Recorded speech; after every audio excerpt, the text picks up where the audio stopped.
Carini, yo soy el director del Comité de Sedación, Analgesia y Delirium de la SATI.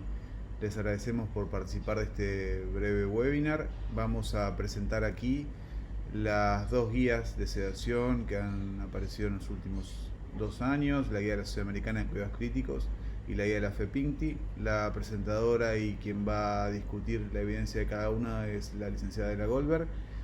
Quedamos atentos a cualquier duda que pueda surgir.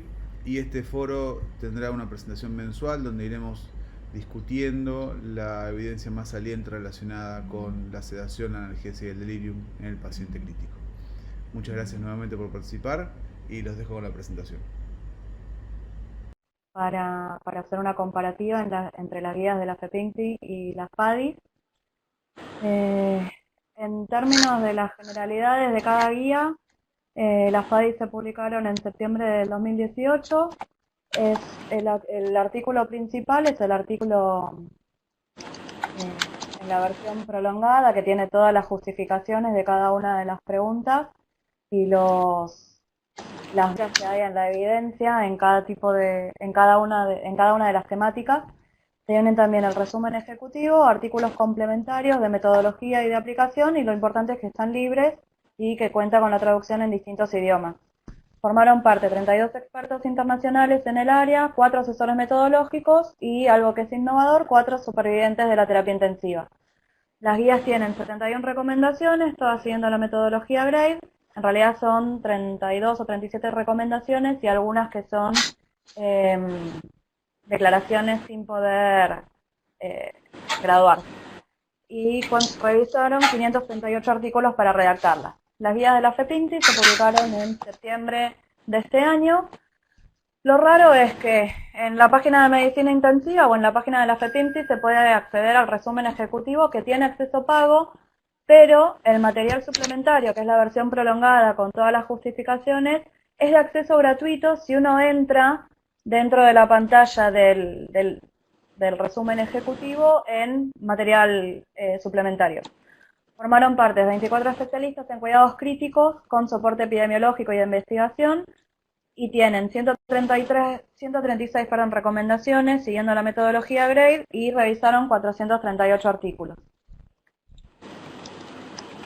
La orientación en las dos plantean un manejo protocolizado de la sedación, la analgesia y el delirium, priorizando siempre la analgesia sobre la sedación. Proponen, varias veces en las guías se menciona el uso de la analgesia multimodal. En las PADIs a mí me da la impresión de que tienen mayor relevancia las medidas no farmacológicas, especialmente en lo que tiene que ver con el tratamiento y la prevención del delirium, y cuenta con secciones específicas de movilización temprana y sueño. Las guías de la FEPINCTI le dan mayor relevancia a las medidas farmacológicas, especialmente tienen muchas recomendaciones sobre la dexmedetomidina y tienen recomendaciones sobre movilización temprana y sueño, pero no en secciones específicas. Con respecto a la sedación, las PADIs tienen 6 recomendaciones. Definen la sedación superficial como un RAS mayor o igual a -2, aunque no aclara cuáles son las indicaciones de la sedación profunda, sino que dice cuando el médico tratante lo crea necesario. Recomiendan el uso de BIS en pacientes con bloqueantes neuromusculares o sedación profunda, y para el resto de los pacientes el uso de escalas subjetivas. Desalientan el uso de las benzodiazepinas en general, favoreciendo el uso de propofol o dexme en forma indistinta. Menciona algunas estrategias para sedación superficial, como el manejo protocolizado con objetivo de sedación superficial manejado por enfermería, o la estrategia basada en prevención de la sedación, y mencionan la incidencia de la contención física.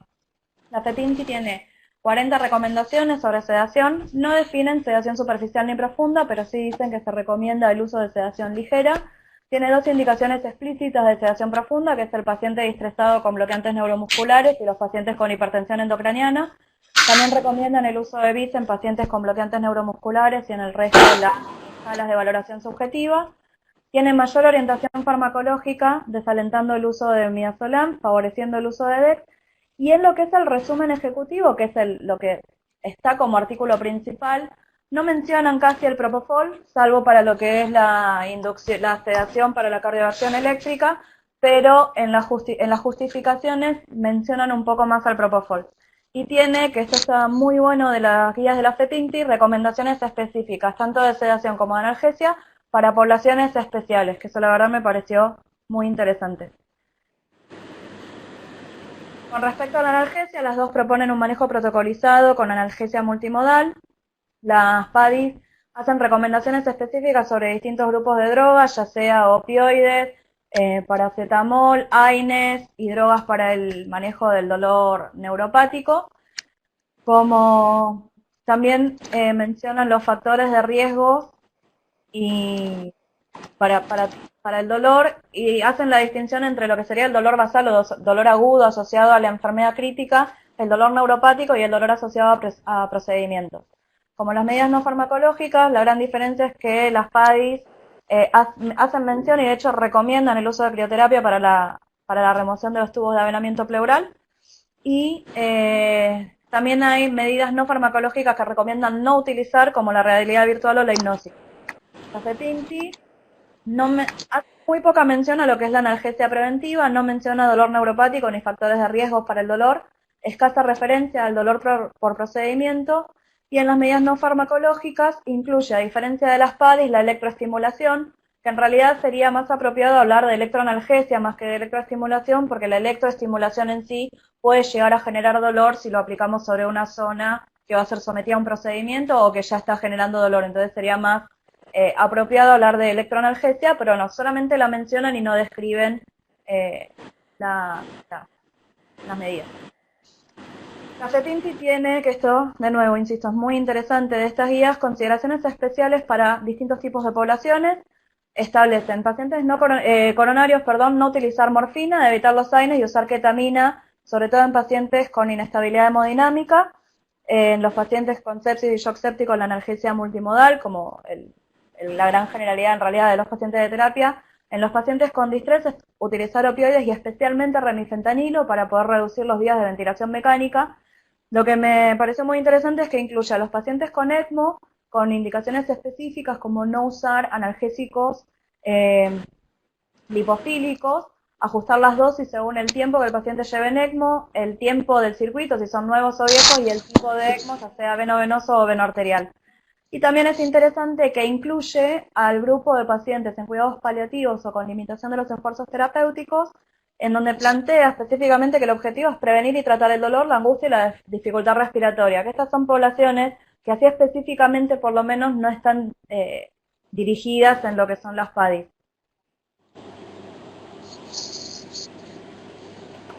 Con respecto al delirium, las dos guías recomiendan la evaluación rutinaria del delirium con escalas validadas.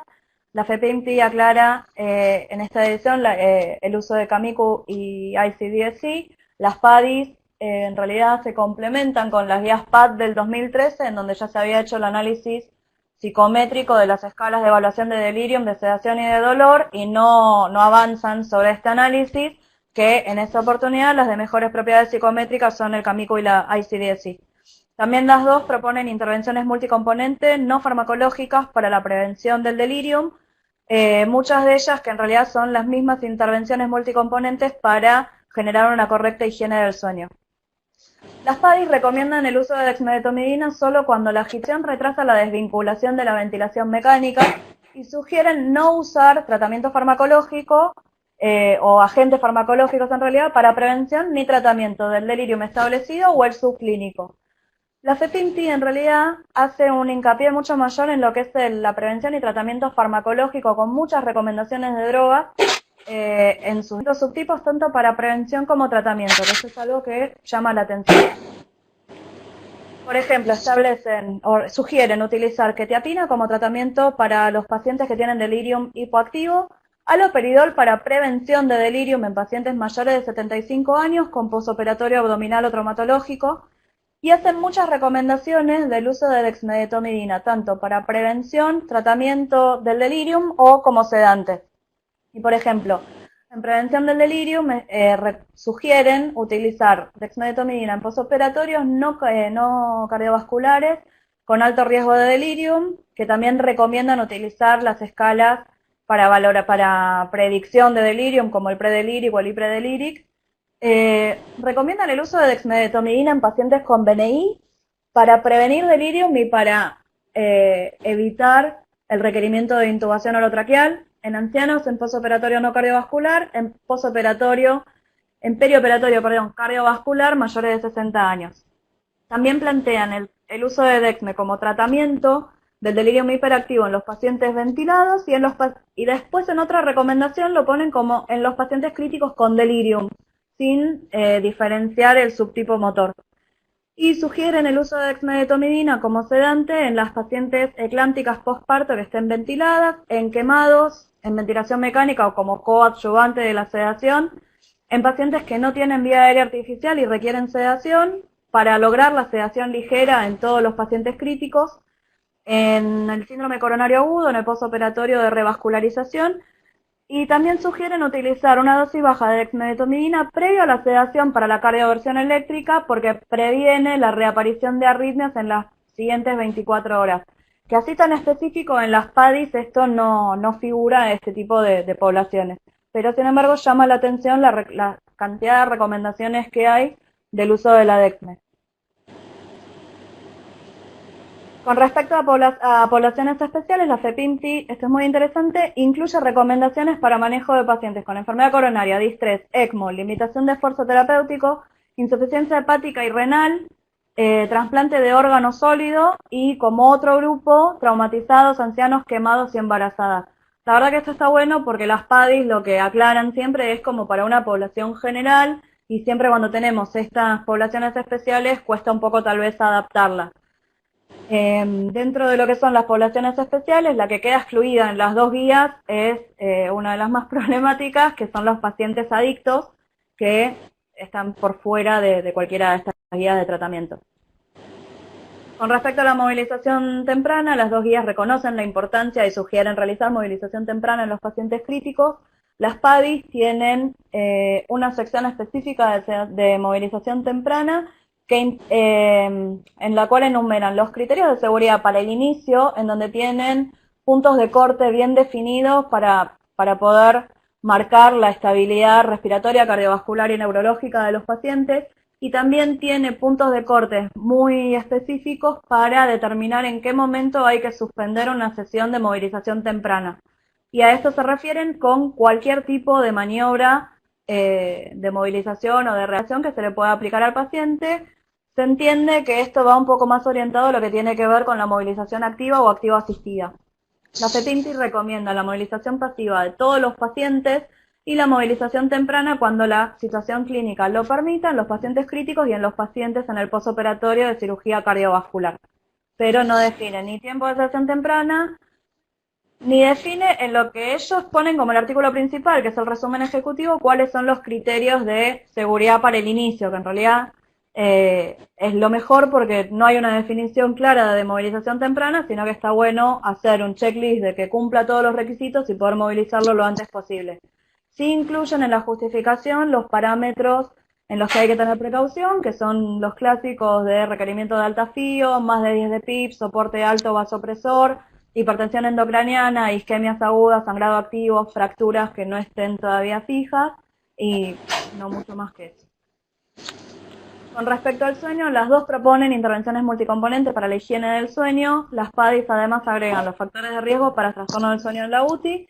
Incluyen en la higiene del sueño lo que es la ventilación mecánica, recomendando qué modos son preferibles para el horario nocturno y desaconseja el uso de benzodiazepinas para tratar de promover el sueño.